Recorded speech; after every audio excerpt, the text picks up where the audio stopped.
that wonderful tune. Tells us all that it's Let's Talk, KWMR's call-in program here in Point Reyes Station in Studio A. And normally you would be hearing myself and two co-hosts, Robin Carpenter and Mary Frank. Mary Frank is maybe not going to be coming back to us. I think she has projects of her own, writing a book, wonderful thing. So thank you, Mary, for everything you've done for the show over the past year or so. And Robin will be returning at some point. She's also taking a little rest. And Charles Schultz is elsewhere. So I'm joined by a special guest, Stephen Hurwitz from Marshall. Say hello there. Hello there. Exactly. Just do everything I say. And I'm yes, punished. If you call in too many times, they make you be on the show. That's right. Yeah, Stephen's been a great contributor to the show over the year and 3 months we've been on the air. Fabulous. Thank you for all that. Yeah, that's right. That's what gets you. So today, I decided that the topic should be a pretty topical topic, because we're seeing the rise of anti-Semitism again, overtly, let's put it that way. I'm not sure it's ever really gone away, but it's showing its face again. It's coming up and being televised now. Nazi salutes are being televised because of the changing climate in U.S. and Europe. There are more right-wing governments coming in. So I thought we'd do a little investigation of anti-Semitism. Where it came from, how do you recognize it? Good question that Stephen asked in an email. In fact, maybe I'll read some of your email just as a precursor to the show. All right. Maybe you'd like to read. No, you read a selection. No? Well, the first one is, "Oi, this is a big one and very timely." And that was great. You could almost say it's trendy, and you know what that means. Lots of people with very little understanding of the issues taking a stand. An entire continent in flames, some enmities dating back to the 6th century, and Israel won't make peace with people who've unceasingly called for its destruction. Stuck with Jerusalem. One half of the world population consider that place as sacred ground. It's a vortex of insanity, Jewish fanatics included. What about those Arab citizens and all the jobs created for the supposed enemy? Let's all stop drinking fizzy water because the factory is located in the West Bank. Oops, 300 Palestinians work there, etc. It's a tricky, convoluted problem. Anti-Semitism, not so much. But the distinction between anti-Zionism and anti-Semitism is maybe a little more complicated. I think political leaders make it okay. You know, they bring it out by being anti-Semitic themselves, or very subtly adding that to the mix in terms of what they. I think Trump, for example, has allowed it. So it brings essentially the worms out of the woodwork. Mm. And they've always been there, but they're now just becoming, as you say, it's becoming trendy now in a way. You know, that's interesting because growing up in the United States, for me, I grew up in a small town in Ohio, and I'd have to say that I experienced very little anti-Semitism. Mm. In fact, I don't think in a little town like I grew up, I don't think people were very aware of what a Jew is, really. Mm. It was a subject that hadn't even been discussed. So you can't be anti-Semitic if you haven't heard of Jews. Right. Well, so what was the population of Jews in your town where you were? 50 families, 50 Jewish families. Mm. Out of a population of? 30,000. Yeah. Oh, yeah, so 200 people maybe. Yeah, probably the same amount as Italians who had pizza parlors. Right. Well, exactly. So, and, Italians themselves were the subject when they first immigrated here of prejudice as well. And the Irish. And all the immigrants that come here. But so, let's see. The distinction perhaps would be, were there any Orthodox Jews amongst the 50 families? And no. Were they clothed in Orthodox fashion to set themselves apart from everyone else? No, we were all communists, which has been leveled at Jews. If only Sandusky had ever known. It's the communists. Yeah. Well, you did start it. I mean, really. Well, we were talking, a subject came up is how do you know it when you see it? Yeah. Which is very interesting. Yeah. Because not knowing Jews or knowing little about them or even knowing more about them, there are a lot of very subtle things that happen that people might not even know. For example, we were talking earlier about my father, who was a scrap dealer. Yeah. This was a business that was reserved for Jews. Uh-huh. Okay. Uh-huh. And everyone in Ohio, Michigan, Indiana were involved in automotive. It was all about steel, which is rusting right now. Yeah. But they reserved areas of business for Jews. Everyone I knew or everyone he knew was a Jew, similarly to the clothing business and clothing retail. That was a very large center of Jewish population. So there are actual industries, a network of Jewish industries or of Jews in those industries, across the state lines? Your father would deal with other scrap dealers elsewhere? Exactly. Yeah. I think we took over the media too, didn't we? You did. I say you. Apparently, my name Raphael is an anglicized version of an old, medieval French Jewish name. So somewhere back there. So we are brothers. Jews were the financiers. Right. Took over the media. The communists, responsible for the communists.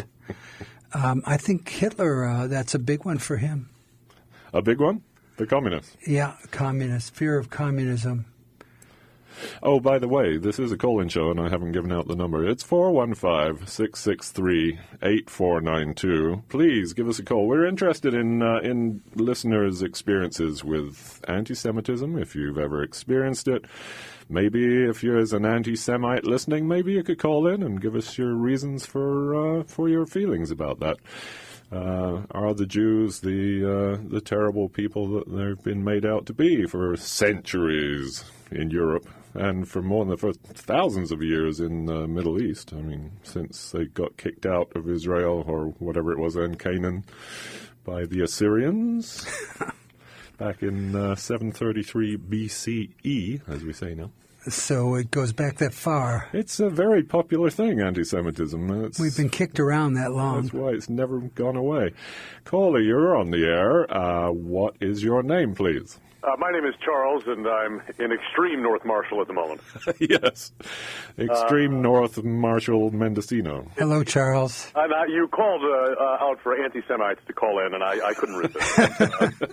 Stephen, I'll be bullying you at the local site, hopefully. It wouldn't be anything else. Well, there are a couple of points. The first Babylonian captivity, so-called, did happen according to the Bible, and I'm sure there's other documentary evidence for it. I don't know if the Bible counts as documentary evidence exactly. But the second expulsion, first the Second Temple is destroyed in something like 70 A.D., and then about 70 years later there's a sort of final revolt by the Jews in Israel, which produces the siege of Masada and... Oh, no, wait, that was earlier. Pardon me, in 70, I think. Anyway, the Bar Kokhba revolt is in the 130s A.D., and after that, I think the Romans expel the Jews, and they go again to the east, and that's the origin, ultimately, of the Ashkenazi Jews that end up in Eastern Europe and Western Europe. And so a history of expulsion. But just in terms of contemporary anti-Semitism, one of the weirdest variety varieties, and keep your eyes on Mike Pence, everybody, I'm sure you are already, is what's called Zionist anti-Semitism, which is all of these Christian conservatives in the United States that, as a part of their apocalyptic vision, told in the book of Revelation, apparently, they sort of need the Jews in the state of Israel or the nation of Israel to play this role in the apocalyptic vision. And so they're always supporting the state of Israel, the contemporary state of Israel, and attacking anyone who criticizes it. Isn't this Armageddon?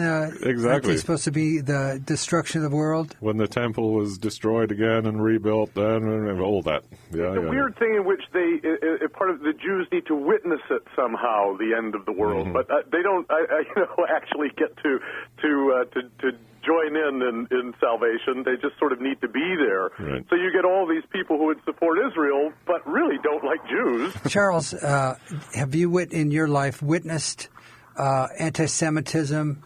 For example, when I was in college, we had the Jewish quota for medical school. They had a percentage of Jews that they permitted in med school. This was I went to Ohio State, and probably because it would have been 100% Jews if they hadn't, but there were quotas. Well, and as always, and this is a kind of common theme I imagine some people will bring up, hopefully, is because of the particular connection between certainly European Jews, and American Jews, and education. They're in some ways the victims of their own success. I mean, they're fabulously successful in the United States in every profession that you can imagine. Certainly anything associated with higher learning, you're going to find lots of Jewish people there. There's a fascinating story in the New York Times, or New Yorker rather, 7-8 years ago, about the admission systems, particularly in the Ivy League.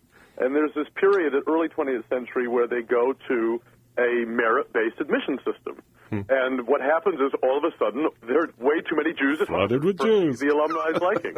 And so that's the source of the college interview, where they wanted to actually see, is this person going to have, dark curly hair and olive complexion before we let them in? How interesting. And the notes survive where they would talk about how, well, this candidate is very good academically, but he's really not going to fit in. And this other much more poorly academically qualified guy who's tall and blonde and athletic is, and this was the note, he's much more of a guy. And so Harvard let him in. Or a goy, I guess. We have a caller on line one. Caller, you're on the air now. What's your name, please? What's your language? Hello. Hello. This is Robert Kane. Robert, hi. Hi, Stephen. Hi, Robert. So I just wanted to bring up sort of another, well, I think it has to do with the email that I sent you, I think, yesterday. And where, I was grown up with the same aspects of anti-Semitism as what you're discussing. Uh-huh.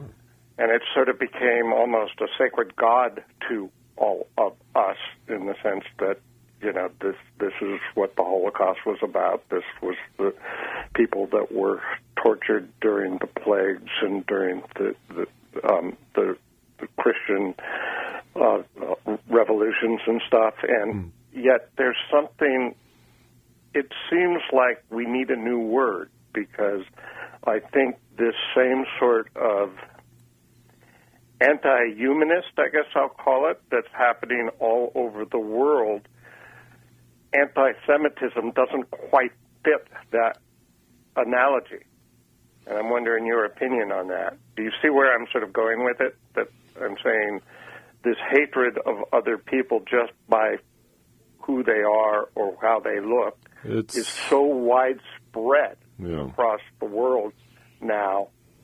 So you're saying it's not necessarily to do with religion as such, or well, it can, or even to do with race as such. Yeah, it's just different. Race, it could be religion, it could be. Well, Robert, how do you explain the rise of anti-Semitism in Europe?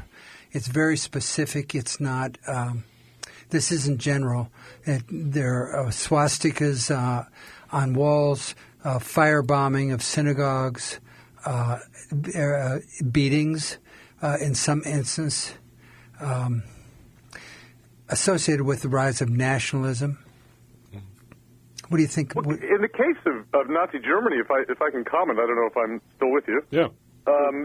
It's the dangerous element, and how this is, to do with something larger than anti-Semitism, is how political movements or politicians can get people to misidentify the source of their problems.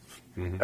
And once the Nazis and the precursors to the Nazis, the German Workers' Party, etc., were able to convince people that what was really the problem in their lives was Jews, it became very intoxicating. But first you need to get people to accept something that is profoundly incorrect.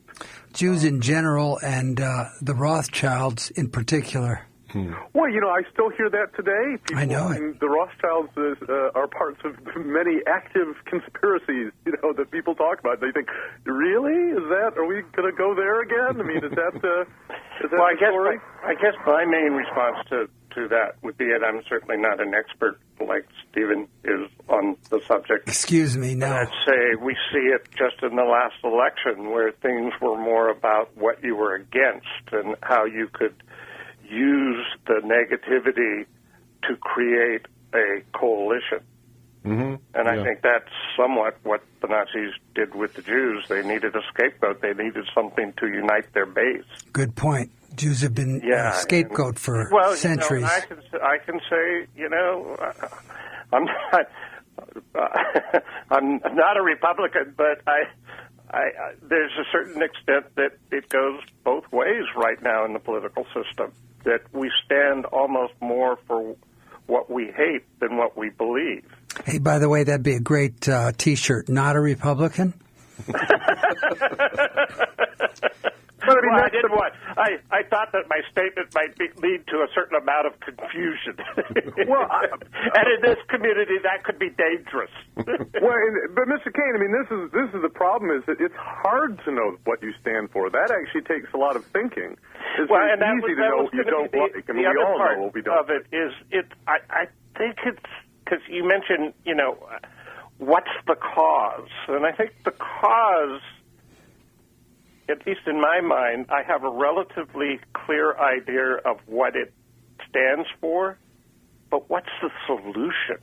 And that's where I find it's much more difficult, because it's easy to say, okay, you have the Sunnis and the Shiites, and they're at each other's back, and you have Turkey, and you have Syria, and and you have all these different fractions. And you can understand where there's sort of this geopolitical, religious aspect that's going on with all those. One solution, you were asking about that, it's not a solution, but it's played a part in the relaxation of anti-Semitism in the United States, and that is assimilation. Assimilation and secularism, right? I mean... Yeah, but it's those Jewish atheists. Something deeper than that too, because it certainly has to do with the division of power and division of wealth, and the way that it's affecting every civilization on the face of the earth. Mm-hmm. So it's that too. That's interesting that you mentioned wealth, because at one time, this was another anti-Semitic slur, was that we controlled all the money. But today, when you look at the 2%, it is predominantly not Jews, and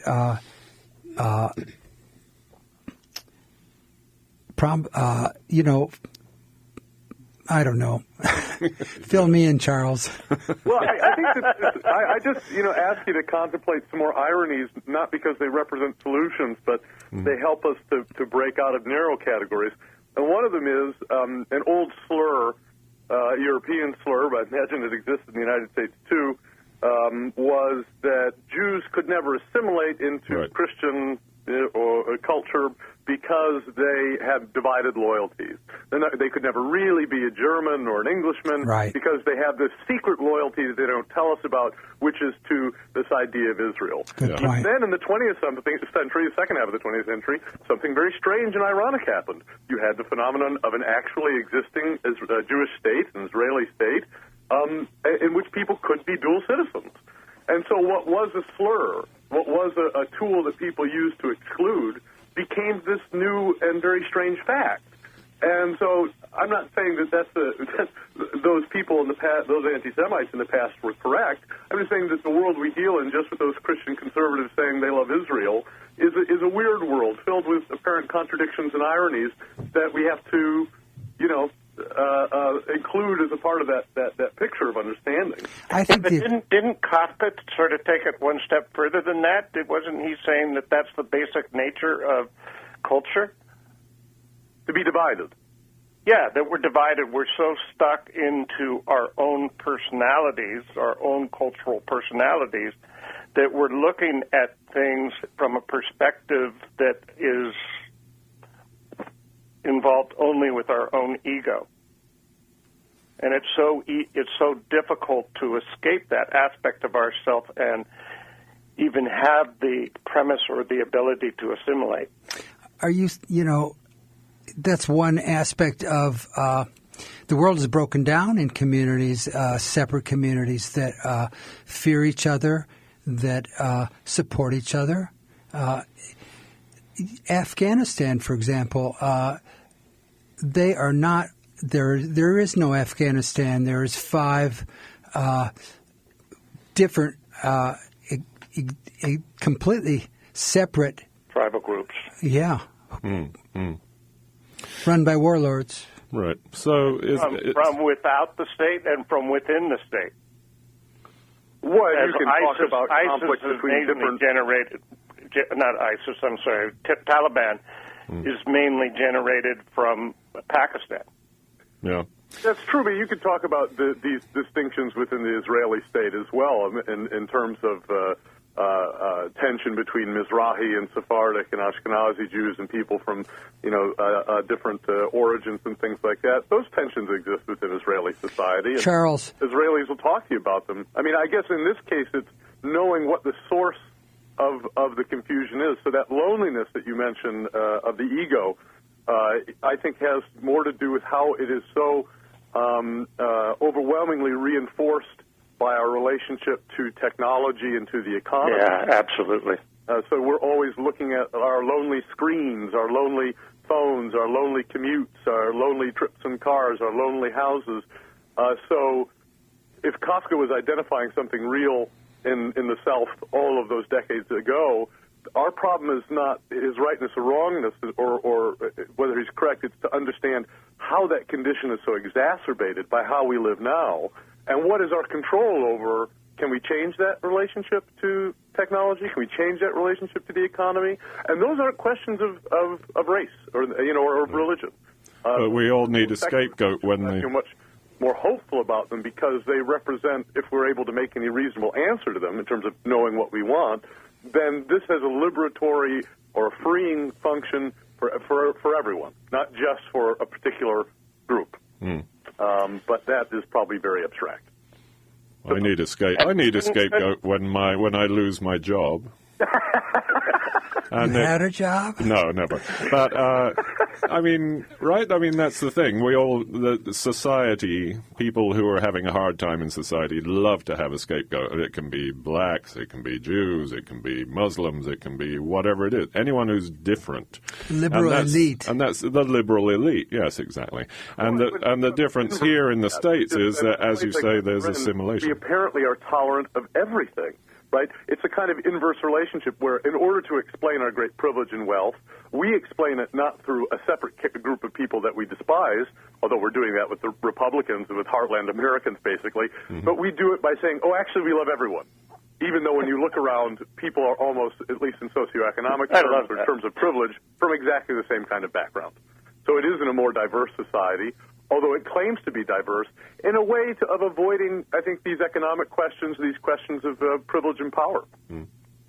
Right, because I think there's probably one thing that the vast majority of people on the earth are feeling right now is a sense of anxiety of everything that, that's sort of a uniting force, that we're feeling like the systems are failing, regardless of whether they're Zionist or Christian or Muslim.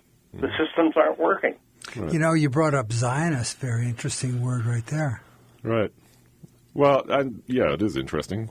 But what you're describing there is Germany in the 20s, between the wars. Absolutely. And that's what makes it so that's adding to the anxiety, because you get this sense, certainly from our election, that there's this, what do we want to call it, sort of new Russian reality that's going to start come into America, where you start to limit the ability of broadcasting, of using the, Trump has already made it clear that he's going to go after the high-tech people and make them accountable for any fake news or anything against him. Yeah, which leads you to develop a system of what do they call it? Whatever it is, it's deplorable. Yeah, but censorship. It's scary. Yes, censorship, exactly. And well, the other side of the American political elite are calling for the exact same thing, too, right? The Democratic leadership want the same kind of censorship to happen. And they use, of course, the scapegoat is the Russians. So let's have but that's slightly different censorship, because in Russia they just basically ban it. Same with China. Well, you can't even get your voice out there. What I think our political system has been controlled by is sort of a political blabber. So much information out there, it becomes difficult to try to decide what's true or what's not. Who's this guy, Brannon, I think? Bannon. And he believes, he stated it, lying's okay, because it unites your base. Sure. You don't have to tell the truth. Exactly. You just say something loud enough or enough times, and it becomes a truth. It becomes a truth all of its own. Well, and how many decades has the Democratic Party been saying that they want to care about poor people and the condition of poor people, or the masses of the population generally, have just declined? So there's no monopoly upon this kind of duplicity and propaganda. Sure. And again, that's important to understand, too. Norman Solomon's got an interesting piece, our neighbor Norman Solomon, in Counterpunch. You can get that at counterpunch.com from this week. And he's talking about this problem of a vilification of Russia to essentially defend the elite of the Democratic Party from a kind of reckoning that needs to happen. Yeah. And actually, he singles out another one of our neighbors, Robert Reich, for engaging in this kind of talk and writing. So, and it's created a disengagement within all, I would say actually more within the liberal society, the liberal half, or the disadvantaged half, that they've just decided to not be engaged in the process. True. Because they vote for Barack Obama, hoping that they're going to see some solutions to the inner city, and it can't happen because of the political gridlock, for whatever reason. It can't happen. And wouldn't it have been wonderful to have the first Jewish president run? Wow. There you go. I just have to say that this is KWMR, Point Reyes Station, 90.5 Point Reyes Station, 89.9 Bolinas, and 92.3 San Geronimo Valley. And KWMR is supported by West Marin Fitness, celebrating 20 years on 3rd Street in downtown Point Reyes Station. Owner Kathy Davis creates fitness routines for those who are seeking a regular workout plan, training for a marathon, rehabbing from surgery, or who are navigating physical challenges. Open 7 days a week. Rates and information at 415-663-1762 or by email at westmarinfitness@gmail.com. Also, KWMR is supported by the Sustainable Sports Foundation, which puts on the Marin County Half Marathon, the Marin County Triathlon Weekend, and the Celebrity Doodle Auction. All net proceeds from these events provide swim lessons for children from low-income families with an emphasis on water safety. More information online at sustainablesports.org. And programming on KWMR is also brought to you by the Bolinas Community Center in the heart of Bolinas, providing a place to celebrate life and community through music, events, community nights, and classes. Information about joining, volunteering, donating, and events is available at 415-868-2128 or online at bocenter.org. That's B-O-Center, E-R-C-E-N-T-E-R.org. Okay. Yes, wouldn't it have been interesting to have a Jewish candidate for president? I would have voted for him. One of those socialists. That would test the anti-Semitic traits in the U.S., wouldn't it? Well, yeah, I wouldn't argue for, that you should vote for anyone based on their religion. I mean, we know that religion is can be used to deceive and to mislead and to get people to line up and support things, again, based on a spurious identity, based on a connection which actually isn't there. Bernie Sanders, that never came up, really, his identity as a Jew. In fact, I never heard that referenced. There you go. Because it's something you couldn't attack him on. They only brought up things that the mainstream media could attack him for, which would be being mildly socialistic in some of his policies. Yeah. But we still have this. I mean, I found it interesting where they said that Trump is going into the presidency with the lowest approval rating of any president ever. Going in with 40%. Yeah. And I think there's a message there. I think it's, again, this message that aspect of feeling disenfranchised. So many people just didn't get engaged in this election, and they just stood by and didn't really feel motivation. I will tell you, from my standpoint, I was telling people that I'm not sure there's anyone, certainly that Barry Sanders or Hillary or Trump, but all over the world that can handle the problems that are facing this world. Charles, I'm wondering what you think about we had the liberal Jew, but we see the rise of the ultra-right Jew. Oh, that was Lieberman from Connecticut. I mean, he is a super hawk. Yeah. And he was going to be maybe the first Jewish vice president. But Joe Lieberman was terrifying. But I'm sorry, Stephen, I've interrupted you. No, not at all. Wow. I'm used to it. Well, I crave it. Sorry that I took you so far off track. Yes. But, so I'll bug off. Well, thank you. You continue. Robert, thank you so much for calling. That was really great. Thank you. Bye-bye. So, I'd like to say briefly about, is anybody able to deal with these big problems? They can never be dealt with at the national level, because once you get to that level, the stories have to become so simple that only things like a sort of shared bigotry, a sort of shared fear of the other, are able to unite and motivate people. And so, the solutions are just not there at the national level, only these kind of pernicious myths and platitudes. Right. And so the more you look to the level of the federal government or even these global efforts at some kind of government, the story always has to be dumbed down to such a point that it is always going to be a terrifying oversimplification of any problem that you have. Right.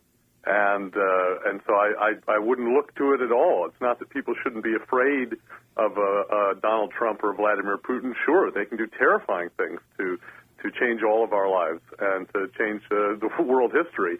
But if we want to change things, that's always pressure that comes from working local examples that can rise up through these various layers of politics. And over a long period of time, you have to think in terms of 5-10 years, have this big impact. People were happy to let the Clintons run the Democratic Party for almost 30 years for one simple reason, because the stock market continued to go up. And the people that should have been involved in changing the direction of the society or of the party were content simply to grow rich, even more so over the last 25 years. So if you increase taxes to provide more or better social services or a greater social safety net or a national health care system. The stock market does not like that, and banks do not like that. And they punish political candidates and parties that try to do things like that and sort of effectively take them off the table. And that's, in a way, our problem. So create the economic disparity that then breeds the bigotry that you were talking about, collective bigotry and scapegoating that makes anti-Semitism more, and other kinds of prejudice, makes it more acceptable publicly. Speaking of scapegoating... can I just hang on, Stephen. Sorry, I interrupted. No. Don't forget. I just want to give out the number, 415-663-8492. Please call in and let us know your thoughts on the rise of anti-Semitism, or the re-emergence, because it's always been there. And if you have any experience or views about it, your thoughts on anti-Semitism.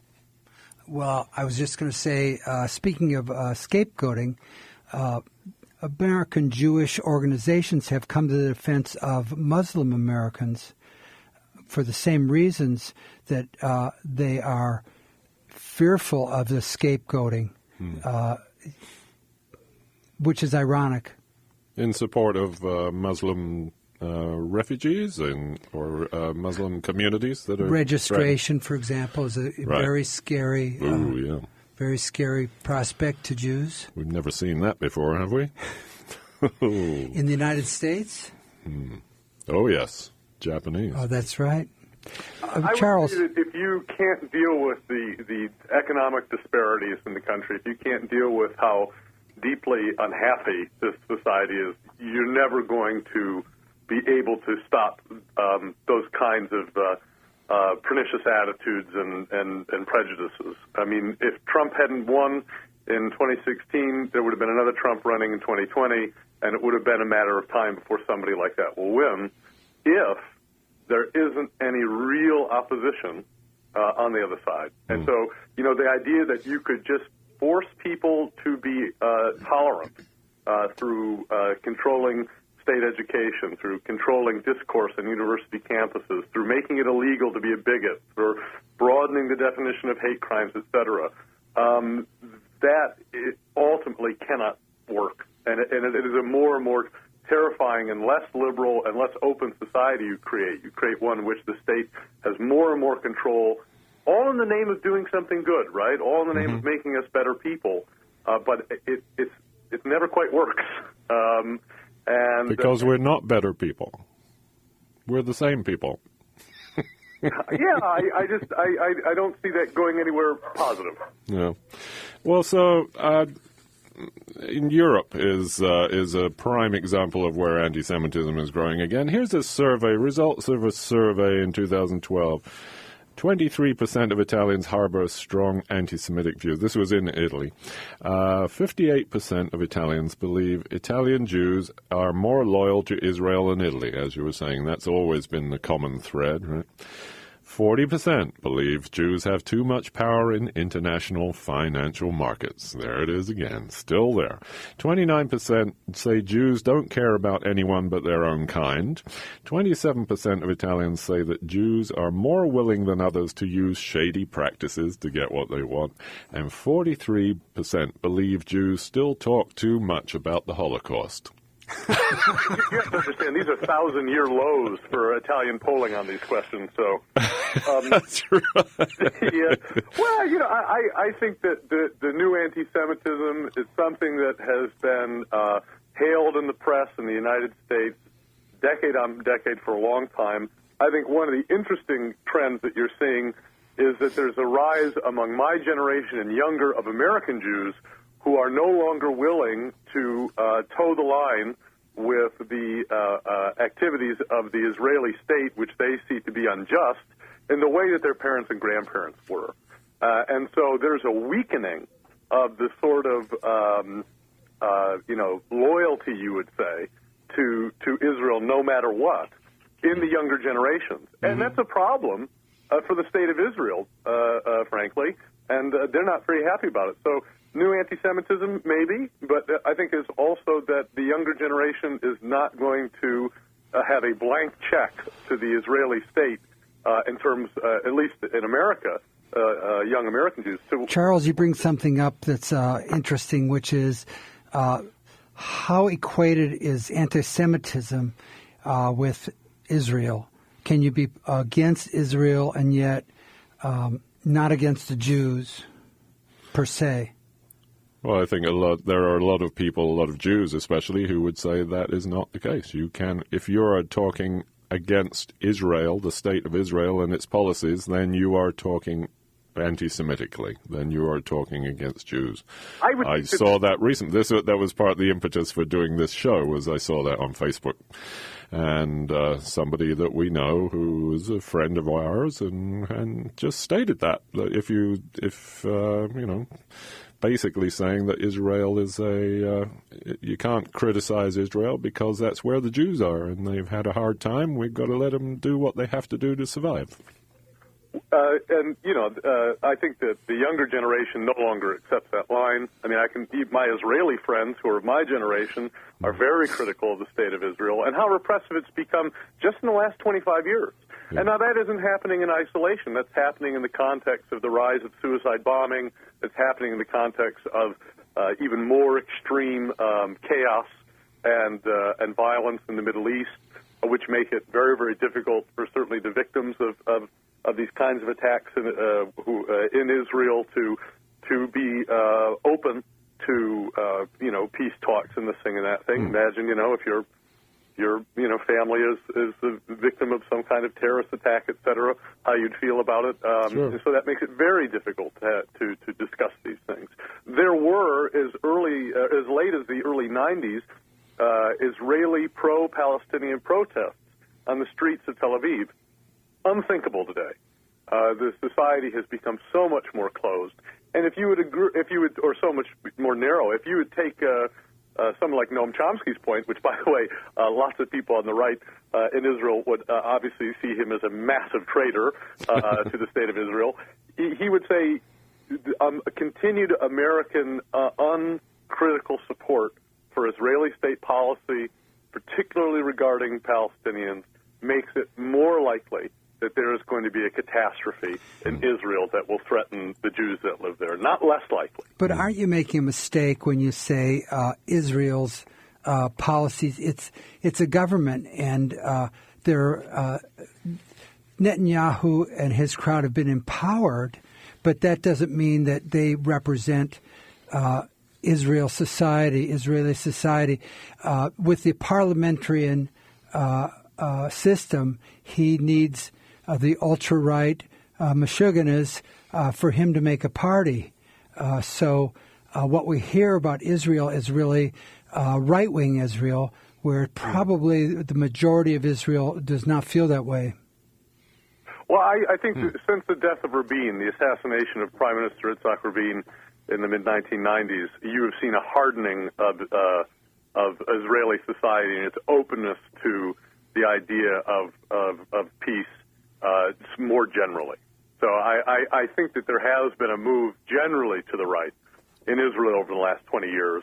And again, American support for the state of Israel does mean the government of Israel, not the idea that the Jews should have a homeland or a state, but that we are actively backing up the government, which, as I say, for the last 20 years has been more extreme. And again, this was the assassination of their prime minister. I mean, you saw similar things in terms of the paralysis and the drift into militarism in Japan in the teens and the 20s, when there was more and more political assassination, there was more and more violence and chaos within the country, and it became impossible for there to be what I'll call the voices of sanity in terms of presenting an opposition and a different path for the country. You had this tremendous drift into militarism. Now, I don't think that Israel and Japan in the 20s are the same place. It's not what I'm trying to say, but it's a similar kind of problem where an openness to discourse gets frozen out by the level of anger and paranoia and mistrust. And we need to step away from the brink in that. But I mean, I guess this is more about U.S.-Israeli relations than anti-Semitism. Of course, we're on the sides we're on both sides of the brink, I guess you could say, because we also have unswerving loyalty to Saudi Arabia, which finances a lot of the anti-Israeli terror squads and the countries around them and the terrorist organizations throughout the world. So, it's just business, isn't it? Well, that level of dissonance is what makes it ain't personal politics, because apparently the United States is supporting opposing forces equally. Right. That's right. It's of course. It's equal opportunity for all. Give us a call, 415-663-8492. Join the conversation. Let us know your experiences, your thoughts, your opinions. We're talking about anti-Semitism. I am Paul Raffel. This is Stephen Hurwitz sitting across from me. And Charles Schultz is on the air from the far northern marches of, could be called Marshall. Anywhere that you go is Marshall now, I guess. It's just the movable border. And you've been so apt in describing it. I am, yes, a man with I carry my homeland with me. I think that, you'd have to look back, and I guess I'll just leave it on Israel with this, to the way in which the Americans profoundly influenced Israeli society, starting at the very early days of the State of Israel. One of the things that Ben-Gurion does is he removes the accreditation of high schools on kibbutzim. So the socialist, and there was a huge socialist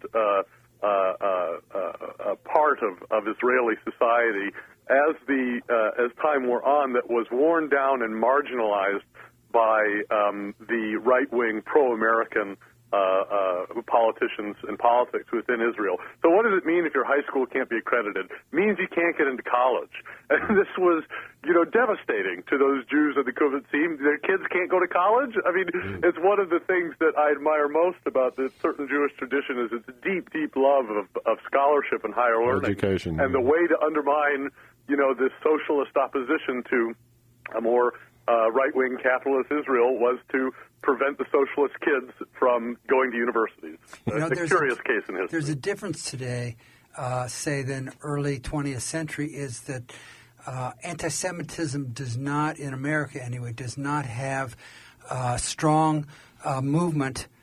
For example, Henry Ford and his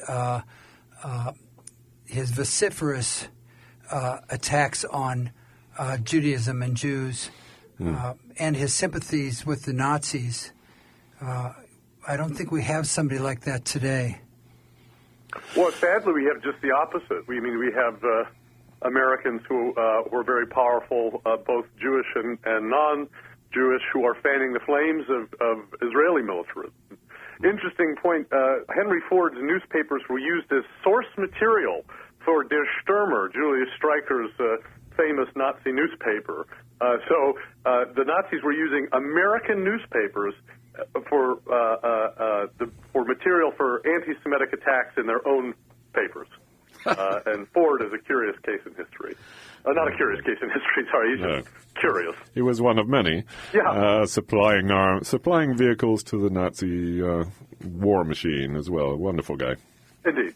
He was on all sides, let's face it. He was a truly Catholic in his tastes. Strange case in history. Hitler kept a picture of Henry Ford in his desk, and Henry Ford kept a picture of Hitler on his desk. That is an actual fact. Bosom buddies, huh? Yeah, I think so. I mean, it's a scary part of American history for sure. But they're just like with the English, there were huge sympathies across the West for fascism, and state control of what they saw as undesirable populations. I mean, we still have it today, but I think it's more pronounced in the United States with, say, starting in about 1980, the massive incarceration of African Americans to deal with this population that no one wanted to employ any longer, that had served no economic purpose, except now to enrich, private prisons, I suppose. Right. Well, yeah, that's the biggest industry of all. Supplying materials to the army, for example. It all comes from private prisons. What are they making? They're making bulletproof vests, that kind of stuff. for pennies. It's a wonderful thing. It's a great system. So back to Europe again. Because my fascination with this, I guess, the European anti-Semitism especially, is that it's still alive. They're still, as I read, they're still making the same arguments they made in the Middle Ages, for God's sake. Why? How is that being perpetuated? I just don't understand why the Jews are still seen as a threat. If it's not religious anymore, really. It's ethnic, I guess, but I just don't. I guess I just don't get the way that it's stuck around. Like in Holland, in a Dutch school, they no longer teach about the Holocaust because, well, this is because of all the Muslim students who refuse to be taught about it. They don't want to hear about it. They laugh about it. They think Hitler was a good guy, apparently. Poland, Norway, all these wonderful places. Denmark. It's all the same arguments that they used to make, and the same arguments the Nazis made, and I just don't get it. I don't understand. They've assimilated into the culture. Most of them, except the diehard orthodoxy ones, are not dressing in a different way than anybody else. They're not actually the only ones in charge of the financial world, let's face it. They're not the only ones in the entertainment industry in Europe, for sure. It's just a mystery to me how it's perpetuated Let me itself. add to that. The Jewish community in Europe really was murdered, and what was left emigrated to Israel. And by the way, it's grown. The immigration is on the rise. They're really, in terms of Jews in Europe, there are none left. Well, they're very few, and they're fetishized in weird ways. I have a friend who has a klezmer punk band, Daniel Kahn, Painted Bird, if anybody wants to look that up. And he's an American Jew who went to Eastern Europe, to Berlin, but also to Warsaw. There are about 3,000 Jews left in Warsaw, which had, in pre-war population, probably the greatest number of Jews of any major city in Europe. And my generation and the Xers and Boomer generation of Poles, some of them, especially the liberal elites there, really fetishize the Judaism in a way I have to say is sort of creepy. They don't actually want that huge Jewish population back, but they like their little tiny group that they can sort of, their Museum of Natural History version of Judaism they can go look at in certain clubs or something like that, or there are few, one remaining synagogue or something. I think it's very strange, and it makes me wonder what would happen if 100 Tibetan families moved to Inverness. I wonder if the current residents wouldn't give up their religious fascinations and take up goose stepping or something. I think that'd be very cool, by the way. Especially if they were poor Tibetan families. They'd probably be able to assimilate rich Tibetan families or something like that. Not if they want to build a monastery. I'm sorry, that just wouldn't fit with the plan. Would it fit if 100 Syrians moved in? Yeah, I mean, again, our supposed virtue comes from the fact that there is basically no difference in West Marin. That to me is the problem. And the one thing that doesn't get discussed, we talk about a lot of different things in terms of intolerance and other people's prejudices, et cetera. And then we have our own invisible population of Hispanics, which, frankly, buttresses the whole economy, not just in West Marin, but now increasingly across the United States. And we don't have many conversations about that. I think something important to remember is Obama was the deporter-in-chief. And I talked to professors that ran university programs that take students to Mexico, and they said they had never, in all of their time doing it, had more trouble with the extreme policies in terms of deportation and border control than they did until the Obama administration. For whatever reason that was. But I should say 663-8492. You should. 415-663-8492. We still have a couple of minutes left here.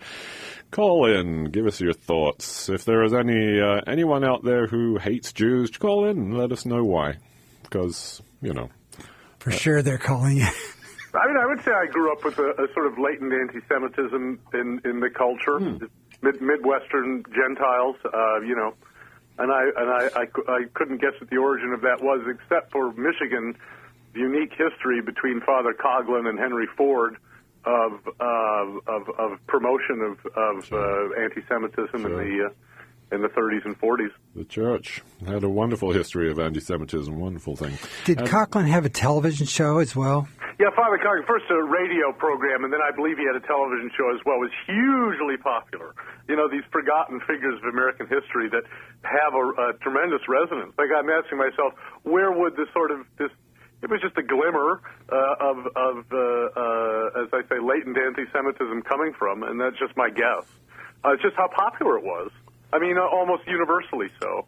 Mm-hmm. It's a terrible thing to say about my father, but he was a wonderful man, very, very nice guy, lovely. My mother the same. But he talked about Jew boys. It was just a thing that you did in London. It's how it's just that sort of latent discrimination, as you say. It's that little sort of undercurrent of bigotry. And it wasn't just Jews. I mean, it was Spaniards and Poles. Oh, dear. Well, I would say, you have to place your father in context. Yeah. One of the most stratified, class-driven societies in the world. You always need somebody, for whatever reason, to be beneath you. Exactly. The scapegoat and the for everything that's wrong, and the lower classes to look down upon.